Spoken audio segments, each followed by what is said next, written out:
cherchez une école de référence pour une double formation universitaire et professionnelle de qualité? Voici l'opportunité à ne pas rater. L'École supérieure d'administration, d'économie, de journalisme et des métiers de l'audiovisuel ESAE vous offre des programmes d'enseignement en licence et en master orientés vers l'emploi qui font d'elle une référence à travers les filières de l'administration générale et territoriale, l'administration du travail et de la sécurité sociale, droit, diplomatie et relations internationales, administration hospitalière, universitaire et intendance, journalisme et métiers de l'audiovisuel et toutes les filières des sciences de gestion. Une seule adresse, www.esae.bj.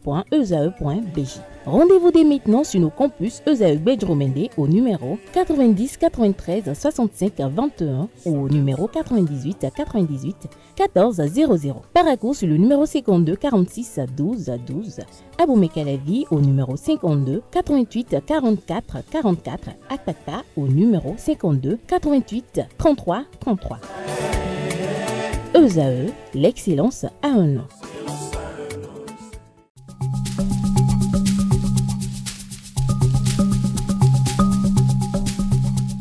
L'ARCEP Bénin communique. Chers abonnés des réseaux de téléphonie, l'ARCEP Bénin vous informe qu'à partir du 30 novembre 2024, les numéros de téléphone au Bénin passeront de 8 à 10 chiffres. Pour compter de cette date, vous êtes invité à observer les comportements ci-après. Pour tout usage, précédez de 01 le numéro habituel quel que soit le réseau. Mettre à jour les numéros associés à tous vos comptes sur les plateformes et tout support de communication. L'ARCEP Bénin vous rassure que ce changement n'entraîne aucun frais à payer par les abonnés. Vous pouvez mettre à jour automatiquement votre répertoire téléphonique à l'aide des applications gratuites disponibles en téléchargement sur les plateformes. Appelez gratuitement le 131 ou le service client de votre opérateur pour tout renseignement complémentaire. Chers amis internautes, bonjour. À nouveau, on démarre cette une des journaux comme il est de tradition sur ESAE TV par le quotidien Maison. Le quotidien béninois d'information générale et d'analyse L'Informateur qui ce matin en manchette nous affiche diplomatie. Le Bénin se prononce sur le cas Niger. Le Canada nous apprend que interrogé sur les propos de l'ambassadeur du Bénin près le Niger rappelé, le porte-parole du gouvernement a sans détour déclaré qu'il n'y a pas de pardon qui vaille. Se désolidarisant ainsi des propos de l'ambassadeur Gildas Agoncan, le porte-parole du gouvernement Wilfried Léandre Rumbidji a tout de même rassuré. Retrouvez les dites assurances rapportées en page 3. Arrêté pour avoir filmé le président du tribunal, la police républicaine découvre qu'il est un cybercriminel. Retrouvez les circonstances des événements à la page 4 de la livraison. Décédé le 20 février dernier, Kouaro Yves Chabi, décoré à titre posthume, il est élevé au grade de grand officier de l'ordre. À l'oreille droite, on lit Journal École, Enceinte de mon père, un chef-d'œuvre de Tony Yambaudet, un titre qui convie les fidèles lecteurs à découvrir dans les colonnes de sa parution les productions journalistiques des étudiants en formation sur les différents campus de l'ESAE, l'École supérieure d'administration, d'économie, de journalisme et des métiers de l'audiovisuel ESAE qui est présente dans les villes de Cotonou, d'Abomey-Calavi et de Parakou. On lit également à la une de l'Informateur de ce matin Criette, coup de répression des infractions économiques et du terrorisme de supposés proches du frère Onvi risque 5 ans de prison. La Nation, ce matin en manchette, parle de 35 ans après la conférence des forces vives de février 1990, héritage démocratique et défis actuels, témoignages de personnalités et d'acteurs des assises. Retrouvez des précisions aux pages 7, 8, 9, 11 et 13. On peut lire également à la une du quotidien national d'information de ce matin, obsèques du ministre Kouaro Yves Chabi à Parakou, les derniers hommages officiels pour un digne serviteur. On passe à présent à Fraternité, pays africains les plus démocratiques selon The Economist Intelligence Unite, classé 19e, le Bénin parmi les régimes hybrides. On lit également à la une de Fraternité de ce matin, El Hadj Lukman Adegbendin, imam de la mosquée centrale de Tamé Adjara, je cite, « Le Ramadan est une école de purification spirituelle pour se rapprocher d'Allah », fin de citation retrouvée La transcription intégrale de ces propos dans les colonnes de la parution ce matin du journal. Le matinal ce matin manchette parle des obsèques du ministre Kouaro Yves Chabi, les hommages mérités de la nation, Jocelyn Nahama Neidini, je cite, un destin de vie à moitié accompli.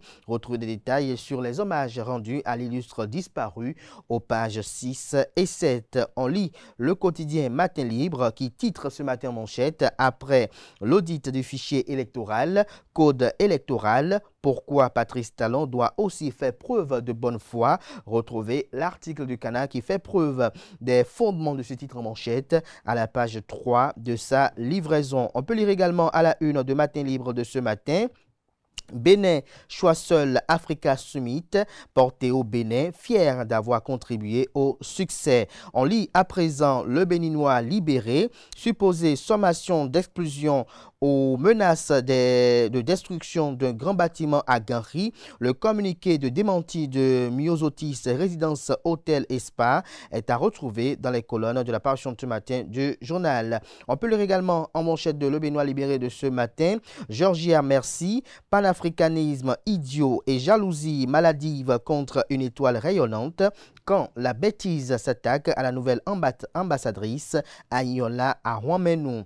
Le potentiel ce matin manchette, cours spécial des affaires foncières, CESAF, l'expert géomètre Charles Vaudémet, condamné à 5 ans de prison.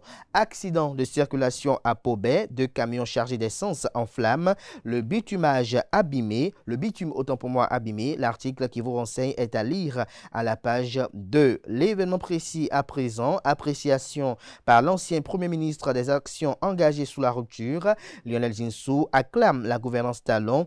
Elle est efficace, retient le Canard. On peut lire également à la une de l'événement précis de ce matin. Irénée Agossa de l'Union progressiste Le Renouveau suite au budget décaissé pour l'audit du fichier électoral. Il n'y a aucune contradiction entre le chef de l'État et sa mouvance. La liste électorale informatisée est crédible. Il n'y a pas lieu de la remettre en cause, soutient Wilfrid Léandre Ngbeji, porte-parole du gouvernement. Condamné dans une affaire de tentative de coup d'État, Oswald Omeki, doublement sanctionné par son parti politique, l'Union progressiste Le Renouveau.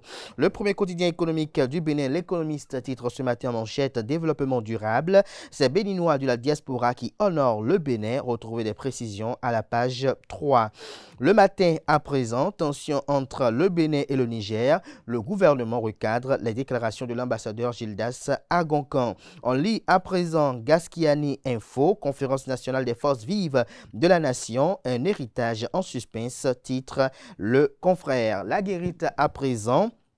Rappelé à Cotonou après son pardon au Niger, quelle suite pour Gildas Agoncan, s'interroge le Canard. Le gouvernement se prononce sur le dossier. La perche du Nord à présent, littérature, ça chauffe sur le campus. Nouvel ouvrage écrit par Julien Achadé, le confrère de la matinée, promotion de la médecine traditionnelle.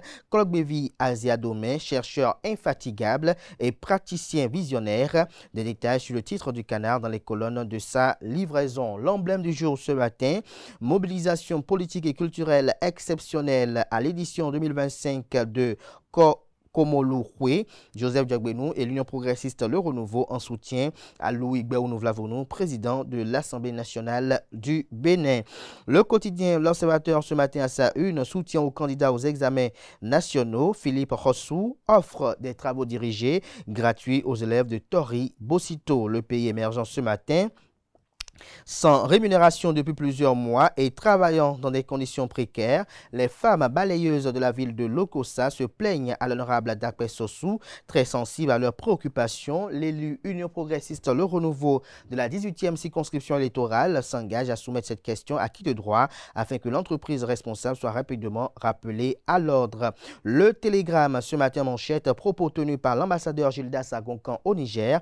Le Bénin n'a rien fait pour demander pardon, a laissé entendre Wilfrid Léandre Ngbeji, porte-parole du gouvernement. On peut lire également à la une de Le Télégramme de ce matin, obsèques de Yves Chabi Kouaro, une forte délégation gouvernementale et politique à Parakou. Kouaro Yves Chabi, un serviteur dévoué à la nation. On lit également à la une de Le Télégramme de ce matin, ancien directeur général de la police républicaine serait en fuite et hors du territoire national selon certains écrits. Faux, se rapporte le Canard. Le général Soumaïla Yaya est toujours au Bénin. On lit à présent l'autre quotidien, Assemblée nationale, première session extraordinaire audit de l'année 2025, d'importants projets de loi inscrits en débat. Le grand jury à présent, Ramadan 2025, le jeûne des fidèles musulmans a démarré ce 1er mars au Bénin. Décryptage info, contribution du tourisme au PIB. Le Bénin aspire à passer de 6 à 13,4% d'ici 2030. Dynamisme info présidentiel de 2026. Inévitable rapport de force entre Patrice Talon et Thomas Boni Yahi. Notre temps, le label, titre ce matin manchette. Messe d'adieu à feu Kouaro Yves Chabi samedi dernier à Parakou. La nation inconsolable rend un hommage mérité à un digne fils. Il est élevé au grade de grand officier de l'ordre national à titre posthume. La relève info ce matin à sa une, Boycon, opération de salubrité publique, les pas du prince à Rofifo, une 45e édition couronnée de succès et vivement applaudie. Soleil levant pour boucler, 35 ans après la conférence des forces vives de février 1990, l'Union progressiste Le Renouveau perpétue l'héritage démocratique. Ce sera tout pour la présentation de quelques titres parus ce jour dans la presse locale. Merci de votre attention.